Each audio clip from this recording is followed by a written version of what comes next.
सिमरन लगभग 2 महीने पहले ही शादी करके इस घर में बहू बनकर आई है। ससुराल में सास ससुर और पति रमेश हैं। शादी के 10 दिन बाद रमेश की छुट्टियां खत्म हो गईं तो वो दूसरे शहर नौकरी पर चला गया। सिमरन 2 महीने बाद वहां जाएगी, मतलब अभी 1 महीना उसे यहीं रहना है। आज सुबह ही 10 दिन के लिए सिमरन की बुआ सास आई हैं, यह देखने की कि मेरी किस्मत अच्छी है या भाभी कमला की, मतलब मेरी बहू अच्छी है या भाभी की चिन्ह जैसी निगाहें लिए सिर्फ सिमरन की एक गलती की फिराक में हैं। बस एक गलती मिले तो सही। आज दोपहर के खाने में अनेक प्रकार के भोजन की इच्छा जताई। वह देखना चाहती थी कि नई बहू को खाना बनाना आता भी है या नहीं, और खुद भाभी कमला के संग बातें करने लग गई ताकि वह कोई मदद ना कर पाए। बहू की बातें करते करते हैं बुआ सास जी उठकर रसोई में जाने लगी। बुआ को सिमरन की परीक्षा लेनी थी कि अकेले रसोई संभाल सकती है या नहीं। लेकिन जब सिमरन ने मटर पनीर बनाई तो मटर पनीर में रंग ही नहीं आया। मटर पनीर के रंग के साथ साथ उसके चेहरे का भी रंग उड़ गया था।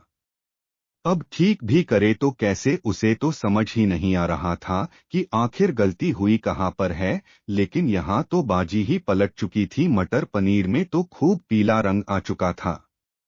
खाना खाकर बुआ सास की जैसे ही आंख लगी, कमला जी के कान में बहू सिमरन के फुसफुसाने की आवाज आई। देखा तो बहू धीरे धीरे आवाज लगा रही थी। तो सिमरन ने बड़ी उत्सुकता से पूछा, मम्मी जी मटर पनीर का रंग कैसे बदला? आपने मुझे बताया ही नहीं कि मुझसे गड़बड़ कहाँ हुई। कोई गड़बड़ नहीं हुई थी, तुझसे बस हल्दी डालना भूल गई थी, कमला जी ने बताया। ओ हाँ, मैंने हल्दी डाली ही नहीं थी। बहुत देर तक पकाने के बाद भी जब सब्जी में रंग नहीं आया तो मुझे कुछ समझ में ही नहीं लगा। चिंता के मारे मेरे तो पसीने छूटने लगे।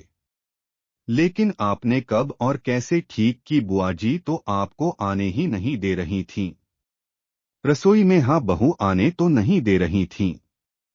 बस जैसे तैसे बाथरूम का बहाना बनाकर जल्दी से मैं यहाँ आई क्योंकि जीजी को एक भी मौका ना मिले मेरी प्यारी बहू को नीचा दिखाने का। उनके पहुंच से पहले मैं खुद सब कुछ चेक करना चाहती। जब मैंने मटर पनीर के उतरा हुआ रंग देखा तो मुझे समझते देर नहीं लगा कि हल्दी गायब है। जल्दी से 1 चम्मच हल्दी मिला दिया।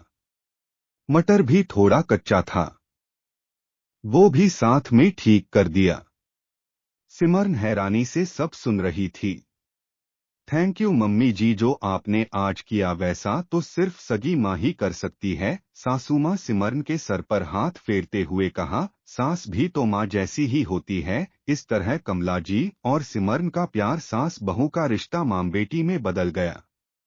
अगले दिन बुआ सास जी भी सिमरन को आशीर्वाद देकर अपने घर वापस चली गईं। आखिर करती भी क्या, जिस इरादे से आई थीं उस पर तो पानी फिर चुका था। दोस्तों, वाकई में जिसकी माँ जैसी सास हो उस बहू पर आँच भी कैसे आती। ऐसी मजेदार हिंदी कहानी सुनने के लिए हमारे चैनल को सब्सक्राइब करें और वीडियो को लाइक करें।